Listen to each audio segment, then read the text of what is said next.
ශ්‍රී ලංකා කණ්ඩායමේ නායකයා විදියට කටයුතු කර විශේෂ කණ්ඩායමේ නායකයා විදියට කටයුතු කර දසුන් සානක එම ධූරයෙන් ඉවත් කරන ලෙසට නව ප්‍රධාන පුහුණුකරු හැටියට වගකීම් බාරගත් දකුණු අප්‍රිකානු ජාතික ගැරි කර්ස්ටන් මහතා ශ්‍රී ලංකා ක්‍රිකට් ආයතනයෙන් ඉල්ලීම් කරලා තිබෙනවා. ඉතින් ඔහු සඳහන් කරලා තිබෙන්නේ ලෝක කුසලානයේදී ශ්‍රී ලංකා කණ්ඩායමේ ක්‍රීඩා විලාසය ඔහු නිරීක්ෂණය කළ බවත් එහිදී නායකත්වයේ සෑහෙන දුර්වලතා තිබු බවත් දසුන් සානක නායකයෙකු විදියට ලෝක කුසලානයේදී වගකීම් විරහිතව කටයුතු කළා කියලා. ඉතින් ඔහු ඉල්ලීමක් කළා තිබෙනවා තමාගේ පුහුණු කාල දුර යටතේ දසුන් සානක විශේෂ කණ්ඩායමේ නායකයා විදියට කටයුතු කරනවාට තමා කැමැතියි කියලා.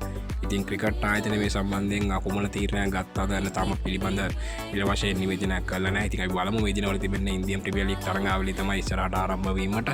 ඉතින් කෙසේ වෙතත් ඊට අමතරව ක්‍රීඩකයන්ගේ ශාරීරික යෝග්‍යතාවය සම්බන්ධයෙන් ශ්‍රී ලංකා ක්‍රිකට් ආයතනයට චෝදනා එල්ල කරලා තිබෙනවා ගැරි කර්ස්ටන්. ඉතින් ඔහු පවසලා තිබෙන්නේ තමාට දක්ෂතාවයේ මෙන්ම සුදුසු ශාරීරික යෝග්‍යතාවයකින් යුතු ක්‍රීඩකයින් අවශ්‍ය බවයි. ඉතින් කොච්චර දක්ෂතාවයේ තිබුණත් ක්‍රීඩකයන්ගේ ෆිට්නස් වේල් නම් ඔහු කණ්ඩායමට බඳව ගන්නේ නැහැ කියලා ගැරි කර්ස්ටන් මහතා ඊළඟ තිබෙනවා. ඉතින් ඇත්තටම මේක හොඳ දෙයක්. මොකද අපි දැක්ක ක්‍රීඩකයන් කිහිප දෙනෙක්ම ලෝක කුසලානයේදී ආබාධයට ලක් වුණා. ඉතින් ඔවුන්ගේ ෆිට්නස් බැලුවහම සෑහෙන්න ලොකු ප්‍රශ්නයක් තිබෙනවා. අපි බලමු ඉස්සරහට ගැරි කර්ස්ටන් කරපු මේ ඉල්ලීම සම්බන්ධයෙන් ශ්‍රී ලංකා ක්‍රිකට් ආයතනය කුමන ප්‍රතිචාරයක් දක්වාවිද කියලා.